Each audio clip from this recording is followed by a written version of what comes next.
Secretary DeVos is working to ensure that our workers are trained for the skilled technical jobs that will, in the future, power our country. I'm excited to be joined today by students from Gateway Technical College and remember the college president, Brian Albrecht. Thank you. Great job. Thank you very much. Thank you. Thank you, Brian. Your partnership with Snap-on is a great example of why vocational education is the way of the future. When I was growing up in Queens, we had vocational schools. They were great. We don't have schools like that so much anymore, but we're bringing them back, vocational schools. These are very talented people that love that type of work, and it's great work. It really is great work. So vocational schools are going to be a big factor in the Trump administration. Together, we're going to do everything in our power to make sure that more products are stamped with those wonderful words, made in the USA. The old days we used to use it. We don't use it so much anymore. We're going to start using it again. Made in the USA. For too long, we've watched as our factories have been closed and our jobs have been sent to other faraway lands. We've lost 70,000 factories since China joined the World Trade Organization. And you've seen that. You've heard about it. 70,000. The World Trade Organization, another one of our disasters. But this election, the American people voted to end the theft of American prosperity. They voted to bring back their jobs and to bring back their dreams into our country. That's why I'm here today. In just a few moments, I will be signing a Buy American and Hire American executive order. You haven't heard about that in a long time in this country. With this action, we are sending a powerful signal to the world. We're going to defend our workers, protect our jobs, and finally, put America first. I see all the Make America Great Again hats, so that's a good crowd. Those are good hats. Through the years, Snap-on tools have been at the center of our industrial life. Your tools have fixed the cars our families depend on. They've sailed with the fleets that patrol the oceans. They've fixed the planes that cross our skies. And Snap-on tools have reached the heights of space, used by astronauts in orbit to carry out their very, very important work. And I don't know if you noticed, recently I signed a very big order. We're going to spend again on NASA space program. And that's something we need, and we also need it psychologically, but it's going to be very exciting. For decades, this company has served the needs of American workers. It's time we had a federal government that does the same. The Buy and Hire American order I'm about to sign will help protect workers and students like those of you in the audience today. This historic action declares that the policy of our government is to aggressively promote and use American-made goods and to ensure that American labor is hired to do the job. It's America first. You better believe it. It's time. It's time, right? It's time. First, we will fully monitor, uphold, and enforce our Buy American laws, which we haven't done. Buy American laws require that when the federal government buys, builds, or funds a project, domestic goods and products should be used. But over the years, these Buy American standards have been gutted by excessive waivers and reckless exemptions. The result has been countless jobs and countless contracts that have been lost to cheap, subsidized, and low-quality foreign goods. With this order, I'm directing every single agency in our government to strictly uphold our Buy American laws, to minimize the use of waivers, and to maximize Made in America content in all federal projects. It's time. And for the first time ever, we are going to crack down on foreign bidders that used dumped steel and other subsidized goods to take contracts from workers like you. They take them away, and they've been doing it for a long time. Not going to happen anymore. We are finally standing up for our workers and for our companies. In short, this order declares that American projects should be made with American goods. No longer are we going to allow foreign countries to cheat our producers and our workers out of federal contracts. Everyone in my administration will be expected to enforce every last Buy American provision on behalf of the American worker. And we are going to investigate every single trade deal that undermines these provisions. Secondly, we are going to enforce the higher American rules that are designed to protect jobs and wages of workers in the United States. We believe jobs must be offered to American workers first. Does that make sense? Right now, widespread abuse in our immigration system is allowing American workers of all backgrounds to be replaced by workers brought in from other countries to fill the same job for sometimes less pay. This will stop. American workers have long called for reforms to end these visa abuses, and today their calls are being answered for the first time. That includes taking the first steps to set in motion a long overdue reform of H-1B visas. Right now, H-1B visas are awarded in a totally random lottery, and that's wrong. Instead, they should be given to the most skilled and highest paid applicants, and they should never, ever be used to replace Americans.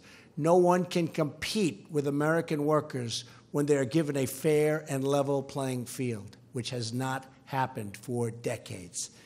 We're using every tool at our disposal to restore the American dream. In fact, when it comes to wasteful, destructive, job-killing regulations, we are going to use a tool you all know very well. It's called the sledgehammer. It's what we're going to use. We're also going to stand up for our dairy farmers in Wisconsin. And I've been reading about it, and I've been talking about it for a long time, and that demands really immediately fair trade with all of our trading partners, and that includes Canada. Because in Canada, some very unfair things have happened to our dairy farmers and others, and we're going to start working on that with Ron and with Scott and with Paul and with all of your representatives. What's happened to you is very, very unfair. It's another typical one-sided deal against the United States, and it's not going to be happening for long. So, Scott, you and Ron and myself and Paul and everybody else, we're going to get together, and we're going to call Canada, and we're going to say, what happened? And they might give us an answer, but we're going to get the solution, not just the answer, okay? Because we know what the solution is, all right? And if you guys can't do it, we'll bring maybe Reince. Reince, you ready, Reince? We better bring Reince back. Now, we'll get that done. We're going to work on that very hard. We're going to work on it immediately, in fact, starting today. It's a terrible thing that happened to the farmers of Wisconsin. The fact is, NAFTA has been a disaster for the United States, a complete and total disaster. And we're going to do some things. And we have all sorts of rules and regulations that are horrendous. Like we wanted started to negotiate with Mexico immediately. And we have these provisions where you have to wait long periods of time. You have to notify Congress. And after you notify Congress, you have to get certified. And then you can't speak to them for 100 days. The whole thing is ridiculous. NAFTA has been very, very bad for our country. It's been very, very bad for our companies and for our workers. And we're going to make some very big changes, or we are going to get rid of NAFTA for once and for all. Cannot continue like this, believe me. Big things will be happening on trade with other countries over the coming months, and I mean very big. We're also working with Congress on tax reform and simplification, and we're on time if we get that health care approval. So press every one of your congressmen, press everybody, because we want to get that approval. And it just makes the tax reform easier, and it makes it better, and it's going to make it steeper. It's going to be bigger, and that's what we want to do. So we're in very good shape on tax reform. We have the concept of the plan. We're going to be announcing it very soon. But health care, we have to get the health care taken care of. And as soon as health care takes care of, we are going to march very quickly. You're going to watch. We're going to surprise you. Right, Steve Mnuchin? Right? Secretary of Treasury. I see Sean, and stand up, Sean. Let's stand up. You know, I had no idea. I was told a year ago, he's been so great to me. I was told a year ago, he's like a world champion climber, climbs the trees. And after that, every time I look at him now differently. I'm very impressed with that, Sean. And he's also very good on television and very helpful. Thank you. Thank you, man. Thank you. We'll be making big investments in rebuilding our military and repairing our badly depleted infrastructure. And that'll happen soon also. Infrastructure, big infrastructure bill. Probably use it with something else that's a little bit harder to get approved in order to get that approved. But infrastructure is coming, and it's coming fast. New ships, bridges, tunnels, and airplanes will be constructed with American hands, American steel, and yes, American tools.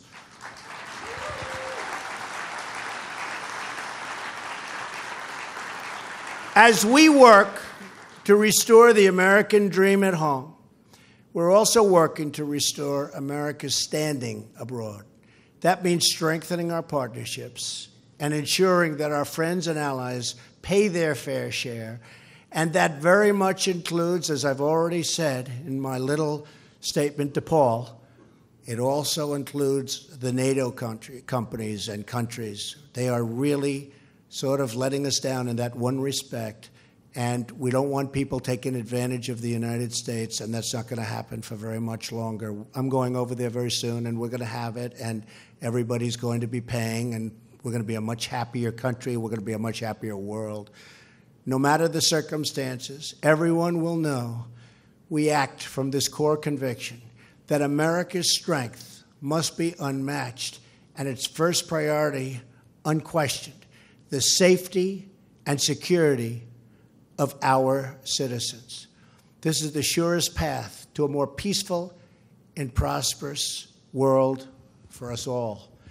Together, we can build a better future in the spirit of this company's earliest days. Great company, great history.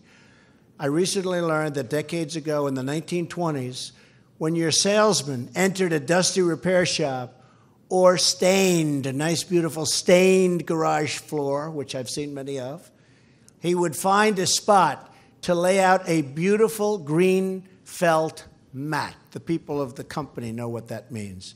And on that green felt mat, he would carefully place a gleaming set of new Snap-on tools. The founders of this company wanted their customers to know that the tools of the mechanic were just as important as the tools of the doctor, the dentist, the politician, or the business leader, and that his craft was a noble, noble craft, as noble as any. This is a wonderful story about your company and its Wisconsin heritage. And Wisconsin has a truly great heritage, and it's led by incredible people. But it's also a story that tells us a lot about the American spirit. In America, we honor work. We honor grit. We honor craftsmanship. We honor the men and women who turn dreams into reality with their own two hands. In America, we honor all of you. We are a nation of builders. We are the country that dug out the Panama Canal, that put a man on the face of the moon, and that linked our cities with majestic railroads and curving highways. We are the country that is always on the cusp of the next invention. But we can only get there with all of you. We can only restore this nation we love so much by working and building with all of you. We can only get there together. We are the one people sharing one destiny, saluting one great, beautiful American flag. I'm thrilled to be here today to celebrate our great American heritage and to proudly embrace our great American future. I want to thank the people of Wisconsin for doing so much for me. That's why I came back here, not just for the company, frankly, for the people of Wisconsin. You have been so incredible to me and my administration, and we will never, ever let you down. God bless you. God bless the American worker. God bless the American dream. And God bless the United States of America. Thank you all very much. Recent threats targeting Jewish community centers and vandalism of Jewish cemeteries, as well as last week's shooting in Kansas City, remind us that while we may be a nation divided on policies